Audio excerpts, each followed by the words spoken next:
Hey everyone, thanks for listening to the Grow Your Life podcast. My name is Jeremiah Krakowski, and on this podcast I talk about how coaches, mentors, and trainers can scale their businesses to make more money online and reach the kind of clients that they want. Now today, I want to talk about how to run an exceptional group coaching program. I've been teaching this to my clients for the last year, and I've been running group coaching programs for nearly a decade with a ton of success.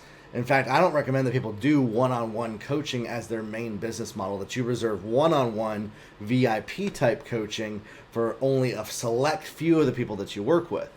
And so here's the thing. A lot of coaches go into the coaching industry with codependency-based mindset, where they want to help other people, which is a good thing, but they put their identity around how many people they can help and what they can do to help people with that, okay? And they're not thinking as a business owner. For me, we have built multiple coaching and consulting businesses that have scaled to tens of millions of dollars, not because we don't serve our clients, but because we put business models in place that allow us to not have to work ourselves to death, that we don't need to do one-on-one calls, trading dollars for hours, but we're able to serve a group as a whole at a high level. Now, I'll tell you this, when you're doing group coaching, one of the differences is that you're not serving tons of different wide range of people. You're serving a very select, specific group of people. And you're learning how to attract that very specific group of people in front of you and help deliver a specific result. Now, one of the mistakes that a lot of people make, again, when they get into coaching, is that they're so focused on their identity being tied to delivering results to people. I hear it all the time from people. I'm not going to build a business if I can't deliver results. I get it. Again, sounds great. But the truth is that you are not the one responsible for the client getting results. I'm going to say that again. And don't misinterpret it in some way that you think that I said based on something I never said. I did not say that you don't deliver client results. I say that your responsibility is not the client's results. The result is the responsibility of the client themselves by doing the work in their business. Your responsibility is to create systems and training and processes that can pull the best out of them so that they can learn how to do that. And so, number one, we got to break up with this codependent way of thinking if we want to be a successful business owner. That it's our responsibility to make sure, come hell or high water, I get everybody a result. No, it's not even a reality. And I have worked with thousands of coaches, and the ones that have that thinking, they're broke. They don't make any money because they're tying, basically killing themselves with energy to others' results. And that's not a way to build a business. That's not a way to run a family. That's not a way to be a human. And what codependency is where we literally kill ourselves for somebody else. We sacrifice ourselves for somebody else's result. So boundaries are important, and you might be listening to me right now, and you might disagree with what I'm saying, and that's okay. Can I tell you this? That's no way to successfully build a business. What a business is you get very specific about what you can do at scale to reach people, and you still deliver results that way at scale, okay? And so that's where group coaching comes in. And the way that you deliver exceptional group coaching is, number one, by accepting that, yes, it's less interaction than one-on-one. Yes, you're not connecting with the same people at the same level. But number two, it's a far more profitable, leveraged business model because you're not attaching your time to the dollars that you make. You're not tying your identity to the results that you deliver. And that's one of the number one things that you have to understand. Yes, we deliver results. Yes, we create excellent courses. Yes, we create incredible support and accountability. I'm not negating any of that. But I'm saying that you got to release the pressure and mental destruction that we put on ourselves to have to strive so hard and work so hard to deliver the results to clients. I meet people all the time and they do this. And they're like, group coaching is not for me because I just couldn't deliver the kind of results that I feel I need to do to attach my name to with group coaching. And they are choosing to make less money, to not actually have a business, to have something that is inferior both for themselves and ultimately for the clients and the impact they want to have. When their idea is to have impact, they are limiting themselves by focusing so much on individual impact and less on actually building a sustainable business that reaches a wider range of people. So number one, you got to choose, if you're doing group coaching, you have to choose that your revenue is important. That the amount of money that you're making is important. And you might say this, well, that's putting profit over people. No, it's not. It's not at all. Because you're able to help more people by doing group coaching. And you're able to reach more people. And you're able to leverage your time to impact more people at that level. So you have to literally give up the need inside of you that, again, this is the first stage with group coaching that you have to do, that I have to be the one that is responsible for everybody's result as far as that goes, individually. And then you have to create systems that can impact people at scale. And the way that these systems work are we can use coaching groups, whether it be a Facebook group or a school community, where you can have people ask questions in the group. You know, we use this in my accelerator program where people can ask questions in a Facebook group and I can answer those. Throughout the week, I go in there and I respond to the questions that people leave. You can do this on a Discord channel.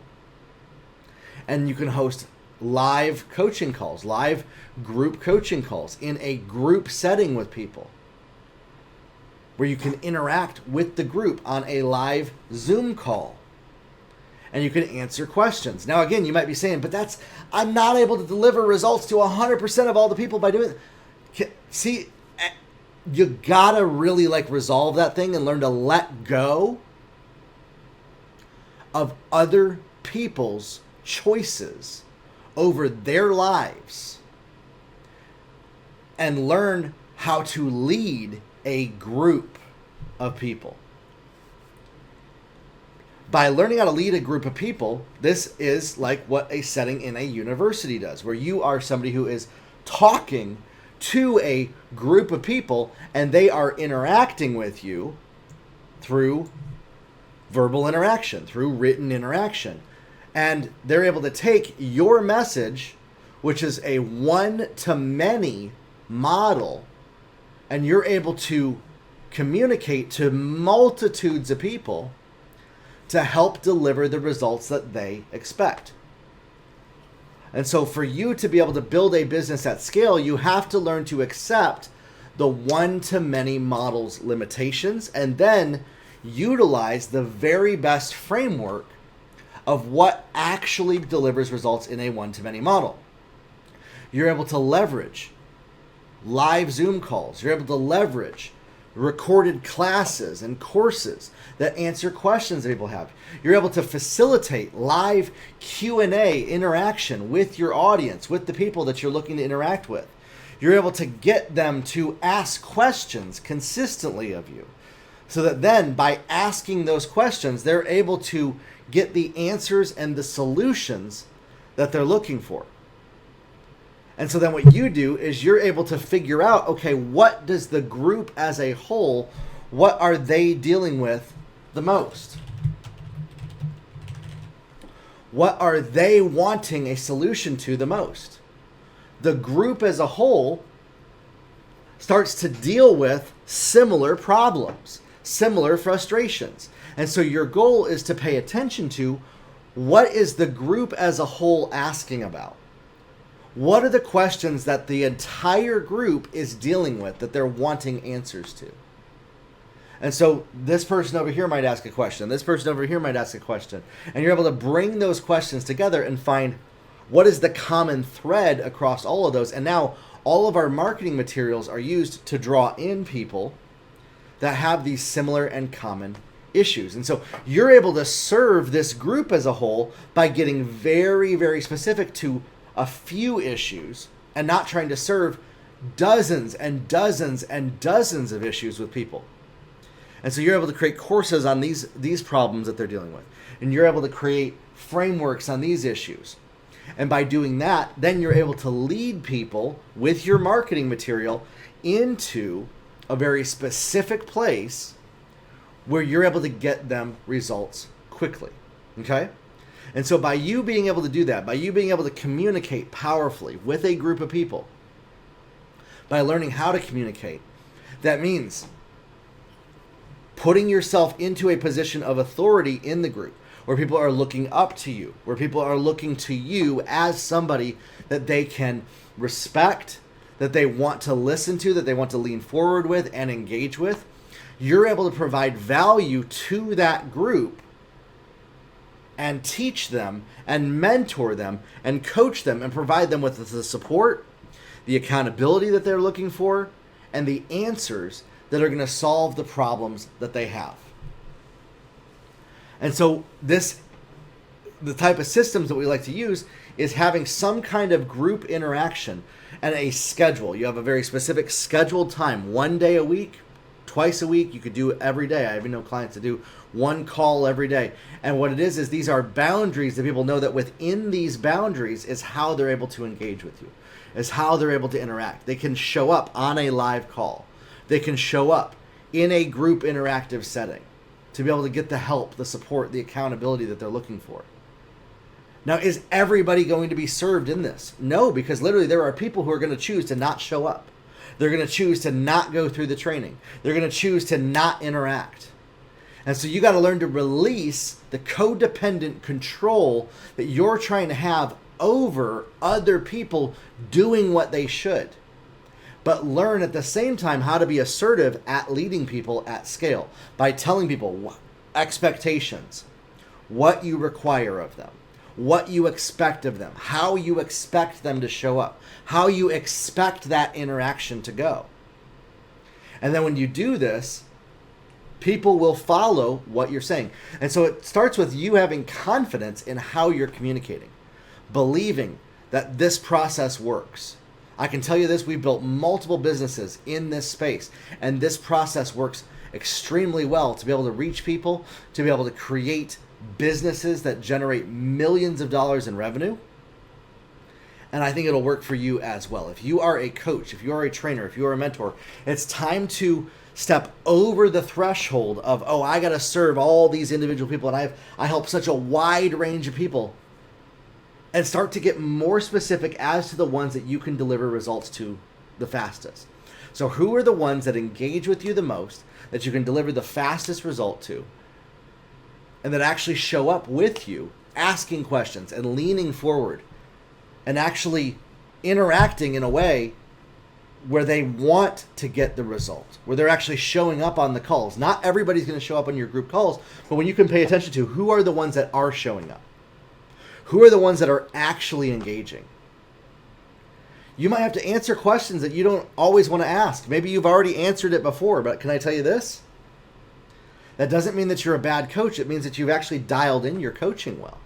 If people are asking the same question over and over and over again, and then you can have resources that you can direct people to get those answers that they're seeking.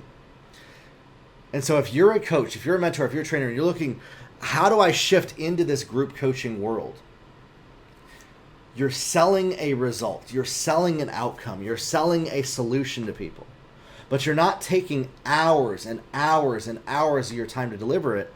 You create a system that contains courses. It contains the ability for people to contact you in the group so that the entire group sees all the questions. You create calls where people can ask questions. And yes, will there be people who slip through the cracks? Of course. You need to accept that fact.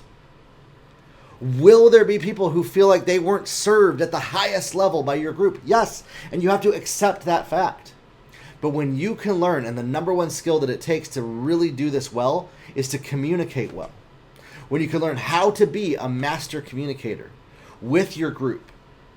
And this is what I mentor people on in my coaching community, is how to communicate well, how to deliver the results that they promise to people, how to market to people well, how to bring people into their ecosystem and actually create the kind of environment that's going to deliver to those clients. When you can do this, you can learn to lead at scale, and you can learn how to communicate your value to people to get them to take action. And you learn how to motivate people in the right way. It's about being assertive, not passive.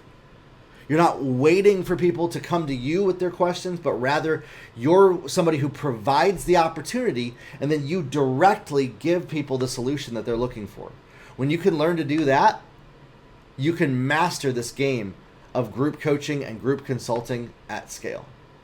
And so I believe that you can do it. I know that you can. There's a lot of great coaches that are out there that they've crushed it at one-on-one coaching, that when they transition to group coaching, yes, is it a bit of a hurdle that they need to jump past? Yes, is there a bit of a struggle that they're feeling like, oh, I'm not sure if this is exactly how I want to do it. Oh, I'm not sure if I'm able to deliver this at the way that I want to. Oh, I'm not sure if I'm able to show up the way that I really want to in my business.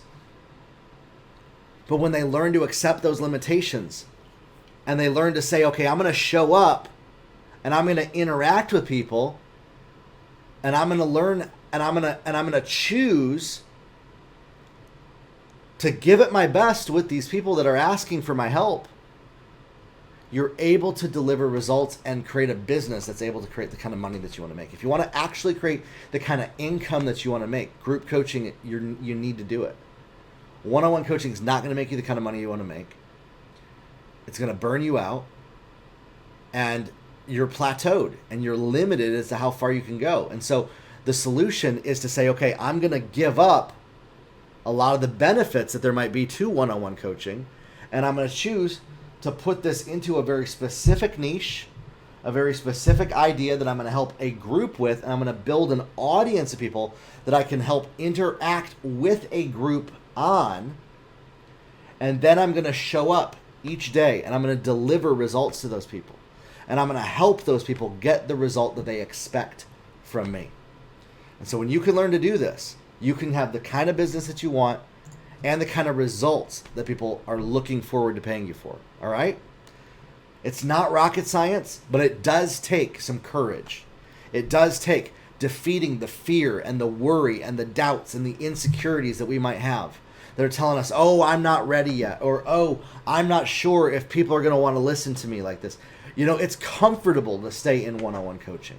It's easy to stay in one-on-one coaching because you're not risking anything. You're not risking putting yourself out there and then the group rejecting you as far as that goes. There's a lot that you got to deal with mentally when it comes to doing this. But the fastest way to do it is to just rip that Band-Aid off and do it even if you feel uncomfortable, even if it's scary, even if you're worried that it's not going to work out perfectly, and then start to watch the seeds of those things start to fall into place for you in a positive way. All right? Listen, this has been the Grow Your Life podcast. Stay plugged in. Plug in on my YouTube channel. Subscribe. And we'll see you on the next episode.